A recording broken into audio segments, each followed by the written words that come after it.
Pasteur Mutombo, Amen TV. Au Edepo, chapelle de Vainqueur. C'est un étranger. Marcelo Tounassi. On s'exclame sur le bi. Frère, au côté de serre le là, bisabi.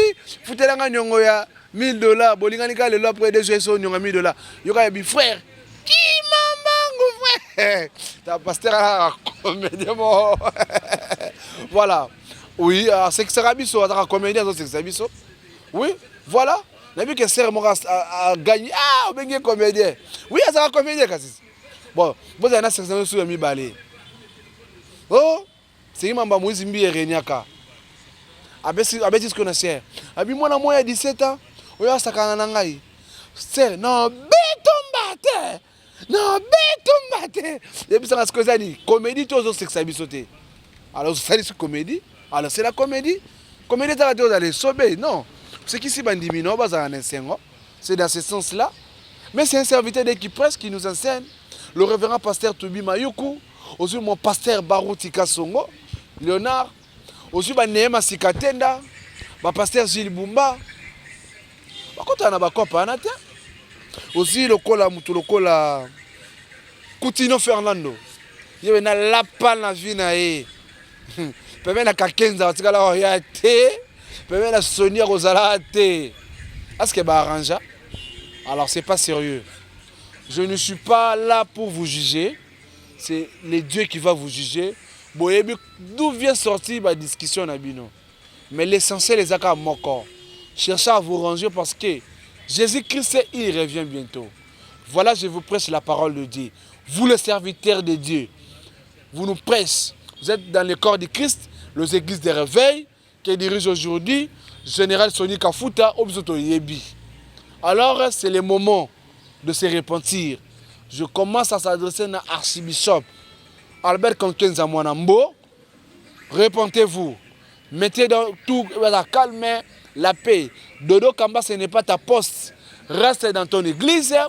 Cherchez un poste et Zalawala Malamou. Général Soni Kafuta, jusqu'à nos jours, il mérite toujours d'être le général. Il y a église, évêque général, il y a église de réveil. S'imposant au Bokoton de Masola, l'État, c'est bon, pas mal.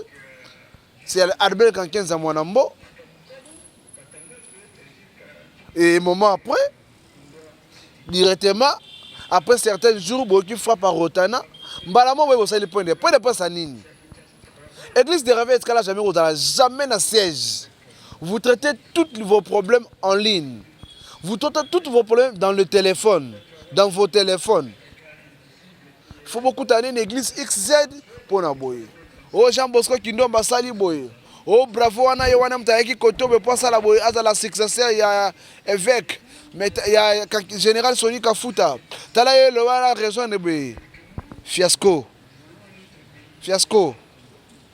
C'est pas ça les chrétiens. Bon, alors, mieux vaut collaborer dans Bafali pour parler à que collaborer avec les serviteurs de Dieu. Mais il faut alors collaborer. Denis Lessi. Ophélie Marambutu, actualité, Ophélie Marambutu et Kitoko, Ozo Lugayango, Otala Awa, na micro d'or presse en ligne. C'est bien moi, Tanti Linda, on dit maté. Le saco d'ailleurs, balongola kamwasi kaleson na minote. Isongoloy. Mbote na bino toyebi ke boza ebele liboso ya ba smartphone na yo. Oza na portable na yo pe. En ligne sur YouTube, Otala Biso, partout dans le monde entier. Espace Nabino Yangoyo, micro d'or presse en ligne, la chaîne promotionnelle, chaîne culturelle, chaîne Oyo le Bilama Solo Nyo surtout, chaîne Oyo par les Marama Solo et Sengigeto Solo là. Alors, si aujourd'hui, tu es sous Liboso Nabino une fois de plus, c'est suite, il y a blabla avec les aventures qui se passent ces derniers temps dans l'église des réveils. Hermon peut se rappeler de Denis les raisons. Il nous a promis qu'il va passer tout sur le selon le programme, il y a un calendrier. Comment on va parler avec lui. Est-ce que c'est vrai le lobe comme une église de réveil à El Paris na El Kin? El Paris na Wenge Kin. Alors là, s'il vous plaît, tout me capé qu'on a Prophète Dodo Kamba, aux jeunes frères ngai nalingaka o makasi oza jeune obuni ndeke ozobima na ndenge na yo. Albert Kankenza mwana mbo soki lelo nga aza na ba TV c'est grâce à vous parce que parcours à TV na ngai na bandi yango na chaîne na yo. Donc moi je vous connais très bien. Je vous dis bien na pesé maloba nga na yebi yo. Sony Kafuta, le général, je n'ai jamais côtoyé yo dans ma vie. Donc na yebi yo ti. Na yebi yo était qu'un serviteur de Dieu. Mais qu'on a trop proche non na yebi yo ti. Na attaqué qu'à 3 personnes na pourquoi bolingi bo même accord de Christ na ba distraction. Voilà. Général Sony Kafuta, représentant légal. Ya bandeko ya otobengaka ya kambara mingi ya conseil ya basi. Natikala jamais que vous allez pembeni na yo. Mais vous êtes un serviteur de Dieu. Avec beaucoup de respect, nazo pesa na 3 serviteurs de Dieu. Mon jeune frère Dodo Kamba, prophète, Albert Kankenza Mwanambo, archibishop, ou à la COP na église de réveil. Izara ye na ba mukuna bengana mukuna parce que là on a Sony, ba beba ni Sony. Faut qu'on se le dise, c'est la vérité. Mais ça choque, mais ça la vérité. To kende wapi. C'est-à-dire lobby pe soki Dodo Kamba abimi alongwe évêque général. Alors comme appelle archibishop. Soki passe avec na pestine mo pe a pistonné. Ako pistonné bobe banana Kankenza faux. Quelque part jusqu'à nos jours, je donne raison à 100% dans général Sony Kafuta. Parce qu'il est en cours. Il y a un mandat naïe. S'il y a fait le mal, mais cherchez-vous entre vous. Parlez-vous. Vous êtes d'abord des responsables, vous avez des enfants. Vous avez des cocoliko. Vous avez des responsabilités, vous avez une église minene. Ne béguise na bona bana. Allez, quel enseignement vous allez enseigner? Vous voyez, tout ce qui est wapi, tout ce lukani ni peut tout ce comme wapi. On devait d'abord chercher à nous ranger nous-mêmes. Bobongisa en famille. Dodo Kamba, un petit conseil. Kende koluka grand frère na yo papa. Ah non papa non na molimo. Eh ya bana ote yo bana na ote yati. Era bana ote yo bana na ote yati. J'ai dit bien, général a payé $1 pour na ebani na ye. Ngana yebi me ya yebi ngaiti. Peut-être il me regarde à la télévision. Alors, va chercher ton grand frère, ton père. Parler. So komono yo mokote sanga na bande komoni pona poso bo sala ki na Africana Palace. Général Sony Kafuta salika 2 jours ya Rotana a annoncé qu'il y a 2 jours. Plein à craquer.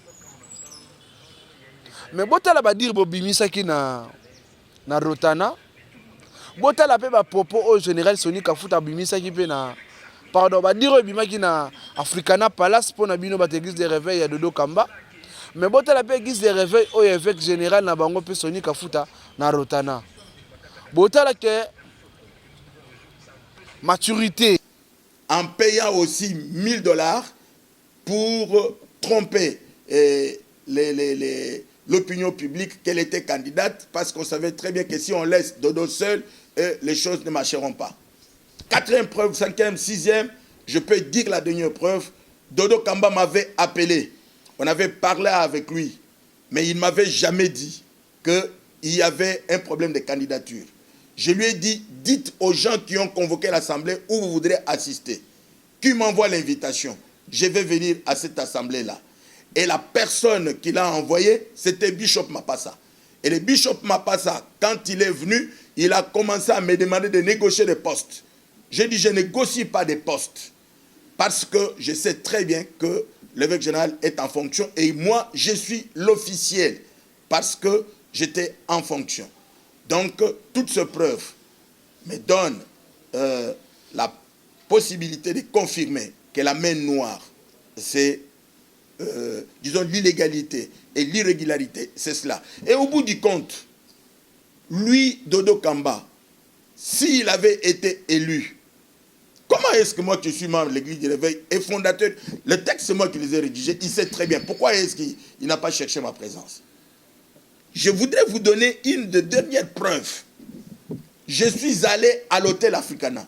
J'ai réuni les 9 provinciaux qui ont été invités par eux parce que l'archevêque Kankenza m'avait dit qu'il ressuscitait la lémirque et qu'il avait déjà pris contact avec tout le monde. Ceux qu'il avait invités, ce sont des personnes qu'il avait travaillé avec lui. Et ces personnes savaient déjà que depuis le 31 août, ils étaient fin mandat. Et c'est ainsi qu'ils sont tous venus. Je suis entré dans leur chambre, dans la chambre de l'évêque Mwanza de Bandundu. Je leur ai dit, faites arrêter les choses que vous faites. Parce que vous êtes en train d'aller vers... Le respect envers le peuple et le corps de Christ, les chrétiens. Je parle de Amamouya Rotana. Donc, c'est-à-dire, vous devez chercher à arranger. Quand vous allez s'arranger, ils allont mal makasi. Nous sommes dans l'histoire à Kanyaka. Masola jusqu'à où? Alors, regardez d'abord comment était passé d'abord ce jour-là. Le jour d'abord, il y a point de presse, il y a Dodo Kamba. Quelle a été la particularité de point de presse ou l'objectif nango? Moi je vous dis, c'était fiasco. Je dis bien c'était fiasco, l'échec total. Pourquoi faire ça? Là on appelle ça le droit de réponse. Après avoir nommé par une personne comme toi, oh ça la planae, et ça ASBL. Mais bon, c'est imposant, beaucoup de l'État, c'est bon, pas mal. C'est Albert Kankenza Mwanambo. Et un moment après, directement, après certains jours, beaucoup frappent par Rotana. Mbalamo, vous avez le point de presse à Nini. Église de Réveil, jamais dans siège. Vous traitez tous vos problèmes en ligne. Vous traitez tous vos problèmes dans le téléphone, dans vos téléphones. Il faut beaucoup d'années une église XZ pour na boye. Oh Jean Bosco Kindomba sali boye. Oh bravo wana yowana mtaeki kotobe pour ça la boye aza la successeur ya évêque. Mais il y a général Soni Kafuta. Tala ye le wala raison de boye. Fiasco. C'est pas ça les chrétiens. Bon, alors, mieux vaut collaborer na ba fali pour pana ba wera que collaborer avec les serviteurs de Dieu. Mieux vaut alors lokola ba peut-être parfois, excuse-moi un peu, nous sommes en direct. Peut-être parfois, maximum de respect envers Bino. To kende wapi, to lukanini. Bota la table église bozana yango. Naibi ki ebeti sa bandi rebele mabaku, ba propos nanga peut-être, mais nazo taquiner ba serviteur de Dieu. Je parle au gars à vivre dans mission. Je ne suis pas totalement d'accord. 1. Pour na kolingana kolongola. Évêque Soni Kafuta na place. 2. Point de presse c'était à propos de quoi? Général Soni Kafuta. Aujourd'hui c'est la PK moment balongo on est pour ça l'assemblée générale. La place pose un peu dans moins de condamnation. Moi puis je vous condamne moi un peu là par là. Pourquoi peut-être depuis Kalana on s'organise qui? Général Soni Kafuta Toyo Lukao Oisabiso, si c'est faux, comment qu'il est très d'émission? Parce qu'il n'a pas de presse baloba qui a un que au Komaki, après balobi ote, ça y était, Moutoumouzou ta Komaki. Babi loko les abongo, voilà c'est le capitaine qui parle ça. Mouta comité des sages. On était là sur place. Quant à moi, le serviteur d'aider à ta point de presse, il ne fallait pas Dodo Kamba Zalawana. Il fallait Bocha Kankenza Valawana. Dodo Kamba fallait avoir nanaï. Fallait avoir nanaï na palais, bossa la théâtre na binoana. Sur ça va théâtre na binoana Dodo Kamba ndeya. Pour ces rapports. Il organise prière à serviteur de Dieu pour la RDC Mobimba. Est-ce que Soni Kafuta Oya? Est-ce que Jean Bosco Kindomba Oya? Bravo Oya et les autres? Tout analyse sur la Kanyaka. Les gens disent que Moga Kota Félix, Moga Kota Kabila. Mais Kabila n'est pas au pouvoir. Pourquoi citer les noms de la personne à Blo Mobe? Oh, le président sortant, qui n'a vu même pas ça. Désolé. Alors, Total Anan, comment était passé? Beaucoup d'arguments. Il y a chaque serviteur de Dieu va salir comme intervenant. Et après tout ça, on a des annonces. Merci beaucoup. Le mur. Je vous donne encore une preuve. Je suis allé voir le secrétaire général de la justice. Le secrétaire général de la justice a écrit la lettre demandant aux provinciaux qui étaient venus et aux fondateurs qui sont présents de le rencontrer pour une séance de travail. Cette lettre a été lue dans la salle. Tous, ils ont hué. Et ils ont hué Kabondi Dianzambi qui leur a dit que ces choses, nous irons jusqu'au Conseil d'État. Pour la première fois, l'Église va connaître des procès. Il a dit au secrétaire général que vous êtes en train de vous engager dans une affaire et qui va très mal finir pour vous. Et le secrétaire général a dit, je ne devais pas venir. Le vice-ministre de la Justice m'a instruit, il m'a demandé qu'est-ce que vous faites ici. Descendez pour aller à la réunion. J'ai posé la question. Le secrétaire général, vous descendez dans une réunion qui n'a pas été convoquée. Parce que le secrétaire général avait déjà réceptionné la convocation officielle. Il connaissait très bien que c'est moi, le Reverend Bravo, qui était désigné et comme président de la commission préparatoire pour organiser l'Assemblée générale. Alors, toutes ces choses, et je peux bien vous confirmer aussi, que tous les 9 présidents, ça je le dis pour toute la nation, pour tous ceux qui sont en province, posez la question à votre type qui vous parle, à votre, excusez-moi, je retire le terme type, à votre évêque, si je peux encore continuer de croire à cet épiscopat où on touche l'évêque général, c'est quel genre d'épiscopat? Vous êtes des évêques et vous êtes en train de vous attaquer à celui qui est principal, à celui qui est général. Je leur ai dit, pourquoi quand vous êtes arrivés à Kinshasa, vous n'êtes pas venus pour présenter les civilités au président évêque général? Ils m'ont dit qu'ils étaient pris en otage, là où ils ont été logés. Voilà, merci révérend. Bravo. Est-ce qu'il y a encore quelques préoccupations? Voilà. Révérend. Oui. Vous commencez d'abord par vous présenter, s'il vous plaît. Merci, excusez-moi. Je suis demandé de parler de CDV.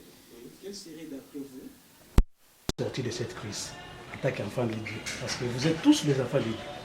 Oui, nous sommes enfants de Dieu, mais... Voilà, ok, merci beaucoup, Moni. Comment vous avez argument, vous comprenez que bon Zambé n'a pas serviteur de Dieu, ils ont mouqué. Merci beaucoup à pasteur Marcelo. Merci beaucoup à la chapelle de vainqueurs. Pasteur Roland Dalo. On est maintenant à Bakombo. Va vivre en Kenya, mais à côté de la COP, nous avons pasteur Mutombo, Amen TV. Oedepo, chapelle de vainqueurs. C'est un étranger. Nous avons Marcelo Tounassi. On s'est extrait ça le bi. Frère, au côté de Serre, là, il s'habille. Foutez la gagne, $1000. Bolinganika, le après des jouets, $1000. Il y aura un frère. Qui m'en frère? T'as pasteur à comédien. Voilà. Oui, c'est extrait biso. T'as comédien, c'est extrait biso. Oui, voilà. On a vu que Serre a gagné. Ah, on est comédien. Oui, c'est un comédien. Bon, vous avez un section sur le mi-balé. Oh, c'est un membre de Mbi et Renyaka. Avec ce qu'on a fait. Avec moi, il y a 17 ans. Oui, c'est un nangai. C'est non, béton. Non, béton. Et puis, c'est ce que ça dit. Comédie, tous autres, c'est que ça a sauté. Alors, ça dit comédie. Alors, c'est la comédie. Comédie, ça va dire d'aller sauver. Non. Ce qui s'est bandit, c'est dans ce sens-là. Mais c'est un serviteur d'équipe presse qui nous enseigne. Le révérend pasteur Toubi Mayuku, aussi mon pasteur Barouti Kasongo, Léonard, aussi Néma Sikatenda, pasteur Gilles Bumba, aussi le Kola Coutinho Fernando. Il y a un lapin dans la vie. Il y a un 15 ans, il y a un Sonia Rosala. Est-ce que c'est arrangé? Alors, c'est pas sérieux. Je ne suis pas là pour vous juger. C'est le Dieu qui va vous juger. D'où vient sortir la discussion Nabino. Mais l'essentiel est à mon corps. Cherchez à vous ranger parce que Jésus-Christ, il revient bientôt. Voilà, je vous prêche la parole de Dieu. Vous, les serviteurs de Dieu, vous nous prêchez. Vous êtes dans le corps de Christ, les églises de réveil, qui dirige aujourd'hui, Général Soni Kafuta, Obzoto Yebi. Alors, c'est le moment de se repentir. Je commence à s'adresser à l'archibishop Albert Konkenza Mwanambo. Repentez-vous. Mettez dans tout la calme, la paix. Dodo Kamba, ce n'est pas ta poste. Reste dans ton église. Cherchez un poste et Zalawala Malamou. Général Soni Kafuta, jusqu'à nos jours, il mérite toujours d'être le général. Il y a église, évêque général, il y a église de réveil. Na beta ibino mabaku, langage mo isalis no malamote, bolimbi sabiso, mais l'essentiel tozo loba. O tozo mona na miso nde tolobi. O to monite, mais o to yoki to loba ti. Mais o ka to moni nde to loba. La rôle na biso ba panzi sango.